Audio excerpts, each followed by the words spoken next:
the market narrative is tariffs equals inflation. And there's risk of an imminent slowdown, compounded by strengthening US dollar, which is the wrecking ball that imports inflation into all of those other economies. At APA, we think you need to stop listening to the scaremongering market narrative. They are stuck explaining what happened in the fourth quarter of last year. Markets have priced in the Trump trade. CEOs didn't have their heads stuck in the sand. They're actually importing a lot of inventories ahead of this. And so we think it's not exactly correlated that inflation will rise as soon as the tariffs come on. You can see this clearly in the huge trade deficit the US had with China, which is at its all-time records.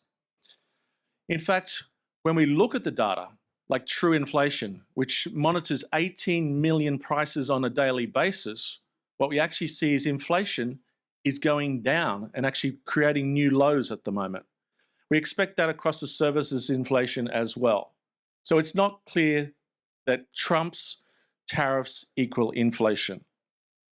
We're saying focus on the data, not the narrative. The US dollar actually has peaked. Guess what? Just like it did in March 2017 when Trump was in last time. Long bond rates have started to come down, and they act as a key driver of US growth going forward. We now have around 25 central banks looking to ease policy, where we've had very restrictive policy for the last several years. Easy policy has always been a precursor for underlying earnings and improvements in job outlooks, and we expect that in the second half of 2025. Expect a rebound in risk assets. The US dollar will continue drifting lower, and that's key to slowing imported inflation into other economies.